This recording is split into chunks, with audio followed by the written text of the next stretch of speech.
Welcome to biology class. Today in this video we'll be beginning the classification of invertebrate animal kingdom. More than 90% of all the total animals we can classify them under the category of invertebrates. The vertebrates we have seen, the 5 classes are there that we have seen in the previous video. Now onwards we begin the classification of the invertebrates. And majority of the animals are invertebrates. They can be classified into the various headings, or we can say into major phyla as follows.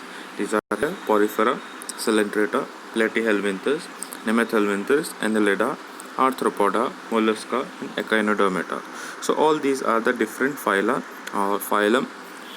We can say they are the groups of various categories of animals.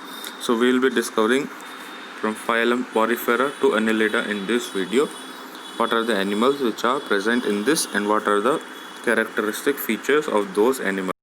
So first one is phylum Porifera. All the sponges are there. Sponges are a category of aquatic animals which are present in water bodies. The word porous means pore and fur means bearing. So they are fur bearing. The Porifera term, this word means fur bearing. These animals are having small pores on their body. So let us see here. The Porifera animals are all multicellular animals, and the common name that is given is sponges to these animals. Mostly they are found only in the sea water, and rarely some of them may be in the fresh water also. But all of these are aquatic animals only. They will never be found on the land, either seawater or freshwater. Freshwater like a river or lake or something, but rare chances are there. But in the ocean and the seas, they are definitely found. Next is these animals have large number of pores or small openings on their body. What is the purpose of these small pores? The water which is containing the food will enter the body through these pores only. They receive the food and as well as the oxygen through the pores which are present on their body. Also, there is a large single pore at the top of the body of this animal through which the waste water or waste containing water will be moved out of the body. That is, the excretion will be done through this single large hole that is at the top of the body of the animal present in phylum Porifera. Lastly is given here, they do not move and always remain attached. These animals cannot move. They are always stationary, like the plant is fixed to the ground. Similarly, they are also stationary, they are also fixed to the ground and cannot move from one place to another. They are attached to the hard rock of the sea. At the sea floor or the ocean floor, they are present. Example you have to learn like Cycon and Spongilla. These are two members of phylum Porifera. Here you can see one such photograph is given. This is the red tree sponge. This is an example of Porifera phylum. Next is phylum Cylindrical or Cnidaria. The old name is Cnidaria. This is the old name.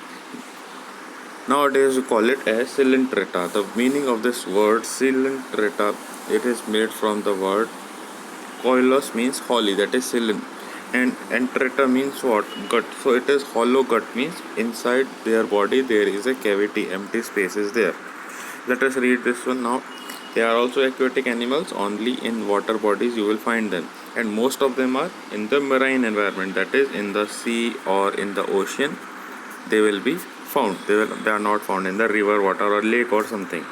The body is radially symmetrical and can be divided into two identical parts along any plane. They are radially symmetrical. If you cut through their body into two equal halves, then along any direction it can be cut.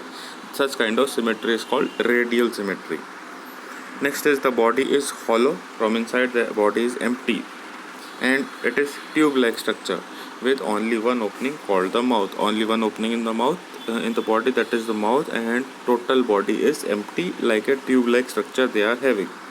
The mouth is also surrounded by finger-like projections which are called as tentacles. Tentacles are present always in the animals belonging to phylum Cylindrical, and these tentacles are having special type of cells which are helping in stinging, means collecting the food. So these tentacles have these stinging cells. The stinging cells are called as nidoblasts. Nidoblasts are present on what? They are present on the finger-like projections called tentacles. at the mouth of the animal belonging to Cylindrical. Also, these nidoblasts, the stinging cells only, they will help in anchoring and capturing their prey. Means whatever food they have to collect, the small microorganisms are there which they generally eat also, so they can be collected through with the help of nidoblasts. They also help in the defense. These nidoblasts only help them to protect themselves. And because these nidoblast cells are present, due to the presence of this nidoblast cell only, the member of the phyla Cylindrica are also called as cnidarians, because nidoblast cells are there. Based on these cells, the name of the phyla is also called as cnidarians. So phylum Cnidaria or phylum Cylindrica. Examples are hydra, sea anemone or jellyfish. Here you can see this is jellyfish and this one is sea anemone. All these belong to phylum Cylindrica. Next one is here, that is Phylum Platyhelminthes. Platy means flat and helminth means worm. So simple language you can say flat worm. That is Platyhelminthes. These are all free living or parasites found inside the body of higher animals. They live inside the body of other animals. Because they live in other animal body, they can be called as parasites. Next is they have a soft and flat body, and hence because of the flat and soft body they are also called as flatworms. That is the meaning of Platyhelminthes also. The body is having the symmetry in bilateral nature, means only we can divide its body into two equal half only through a single plane. If you cut the body from top to bottom, then the body left and right side will be equal in the shape and the size. But you cannot cut through left to right. It is not possible. So that is called as bilateral symmetry. So if we cut their body into two equal half, then both the sides will be having equal shape and size. That is bilateral symmetry. They have a single opening, and through this opening they can get their food also, and through the same opening only they can throw their body waste also. So single opening for getting the food also and throwing away the body waste also. Examples are tapeworm, planaria and liverfluke. In each of these phyla, examples you have to learn. So these are the examples. You can see the photographs also they have given in the book. Next is Nemathelminthes. Nematos means what? It means thread, and helminth already we know that is worm. So complete meaning will be thread worm. You can see in the photograph one worm is present, that is the roundworm. It is a member of Nemathelminthes. So these are also called as roundworms only, and they are present in the all types of in the water bodies like freshwater, marine or terrestrial environment also they can be found. So we can say in water bodies, freshwater and marine body, and also in the terrestrial means land environment. On the land, in the soil also you can find these organisms. These worms are present. So and these are also of both types. They can be free living, means living on their own. Also they can be parasitic, means they can live in other animal or another human being body also they enter. Next is they have a cylindrical unsegmented body. Unsegmented means the body is generally not having segments, means divisions or separate parts. You cannot classify their body into, that is segments are not there. Also the symmetry you have to learn, that is bilateral symmetry. In all the phyla we are learning about symmetry. So here also it is bilateral symmetry. If we see about the openings, in this phyla there are two openings. One is called as the mouth, from where food is taken in. Second opening is called as the anus, from which the undigested food is thrown out, that is the body waste are thrown out. And this anus is present at the tip of the body. So that is the examples we will read now. Roundworm, pinworm and ascaris. All these are causing diseases in human beings. If they enter our body, they will lead to various diseases also. So these are all disease causing organisms. Next now we'll read is Phylum Annelida. Annulus means small ring, idios means shape. So their shape in the particular animals with these are having small ring like structures. We'll see in the diagram, in the photographs also.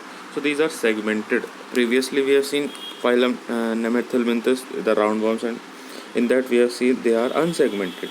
But in this particular phyla, in this separate group now, that is Annelida, they are segmented. Their body can be divided into small rings or segments, and these rings or segments only is doing what? They are helping in their movement. They can move forward to and fro with the help of these segments only.